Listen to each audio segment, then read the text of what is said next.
Olá pessoal, estamos de volta nesse quinto vídeo refletindo sobre a história bíblica da criação. Hoje vamos iniciar a busca de um conceito que possa nos auxiliar na compreensão do termo dia. No último vídeo falamos da diversidade de significados relacionada à palavra dia, apontando para a necessidade de, no mínimo, 3 perguntas que poderiam ser feitas em relação a ela. Primeira, por que a palavra dia permite ser aplicada a períodos de tempo tão diferentes? Segunda, como ela poderia ser interpretada de maneira a atender a todos os seus tipos de uso? E terceira, como qualificar a palavra dia de maneira que se possa facilitar seu entendimento e agilizar sua utilização?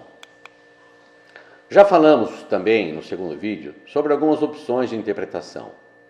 Relembrando rapidamente os 3 tipos que vimos, e tomando agora a palavra pé como exemplo, teríamos que, numa interpretação literal, entendemos que ela se refere à parte inferior do corpo, responsável pela sua sustentação e locomoção. Numa interpretação simbólica, uma das características do pé, a de estar na parte inferior do corpo, é utilizada para se referir à parte inferior de uma montanha, ou pé da serra. E numa interpretação conceitual, reconhecemos a literalidade da palavra pé como a parte inferior do corpo, avaliando, entretanto, as diferenças que podem existir entre um pé e outro, normal, chato e cavo, por exemplo, suas partes constituintes, com ossos, músculos e tendões, estrutura, funcionamento, etc. Muito bem, voltando então aos dias, será que temos utilizado a palavra dia num sentido simbólico? Parece que não. Como também já vimos, o uso da palavra dia está relacionado com o tempo, e assim já podemos firmar uma característica da palavra dia. Tem a ver com o tempo. Muito bem. Dizer que a palavra dia se refere a tempo parece simples e óbvio. Entretanto, é uma constatação segura, já que nada do que falamos anteriormente contradiz essa característica. Tomada então literalmente, se poderia dizer que o dia é uma medida de tempo, como são as horas, a semana, o mês e o ano? Provavelmente não, pois, como também já vimos, a palavra dia é empregada com durações de tempo bem diferentes, indo desde algumas horas até longos períodos ou períodos indefinidos de tempo. Como interpretá-la, então, literalmente, já que tem relação com o tempo, mas não tem necessariamente uma duração definida, única ou específica de tempo? Muito bem, vimos no exemplo do pé que a interpretação conceitual admite tipos diferentes de pé a partir do reconhecimento literal da palavra pé. Será que isso poderia ocorrer também com a palavra dia, de maneira que possamos estudá-la conceitualmente? Provavelmente sim. E assim chegamos na importância da elaboração de um conceito no trabalho de interpretação. Mas, antes de continuar, temos que verificar algumas observações sobre o papel do conceito no ato de comunicar.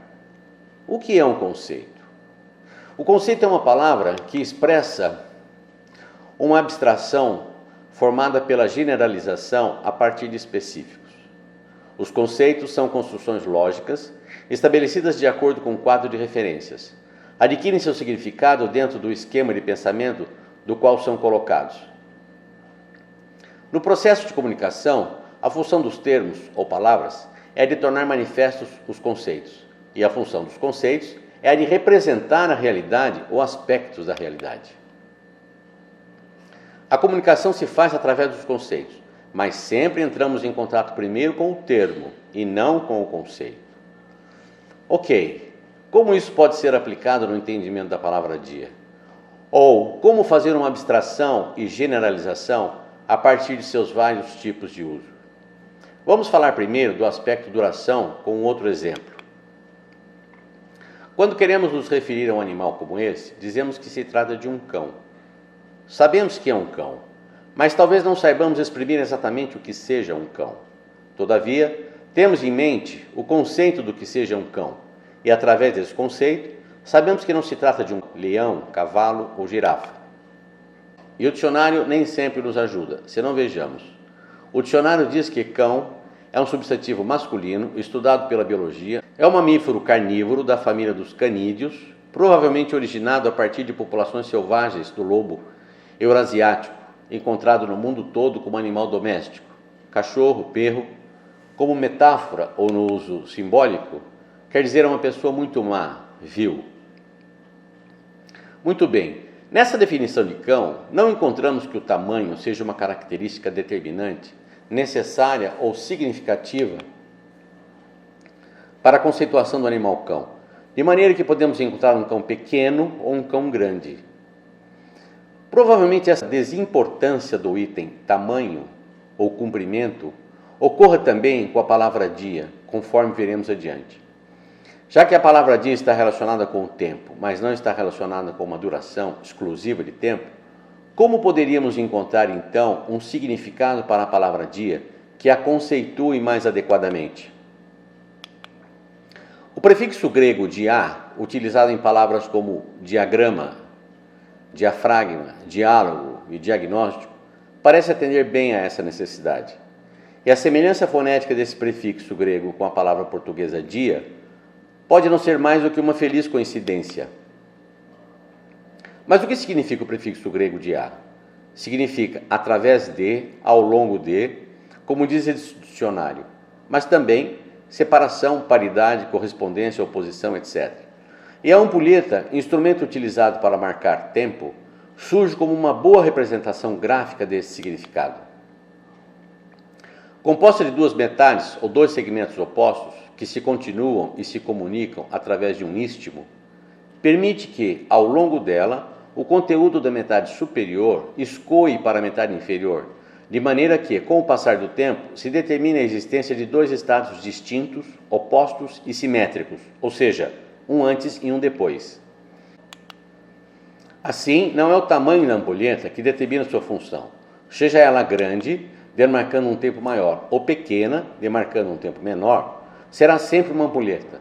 A característica que a distingue, portanto, como ampulheta é seu istmo, que marca a transição ou regula a mudança que se verifica nela entre as metades de cima e a de baixo. Talvez já tenhamos condições de responder, então, as duas primeiras perguntas que nos impusemos. Primeira, por que a palavra dia permite ser aplicada a períodos de tempo tão diferentes? Porque o item duração não parece compor primariamente o conceito dia.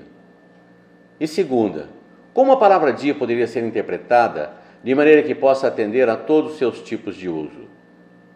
Mais importante que uma medida exclusiva de tempo, a palavra dia sugere indicar a ocorrência de dois estados opostos e simétricos que se continuam e se sucedem ao longo do tempo através de um marco bem definido que os divida.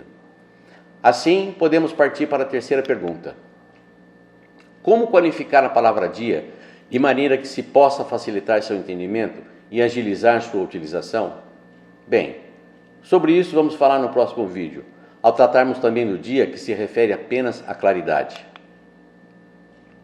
Grande abraço a todos. Se você gostou desse vídeo, dê o seu like e compartilhe com seus amigos. Inscreva-se no canal e não se esqueça de registrar seu comentário. Que Deus nos abençoe.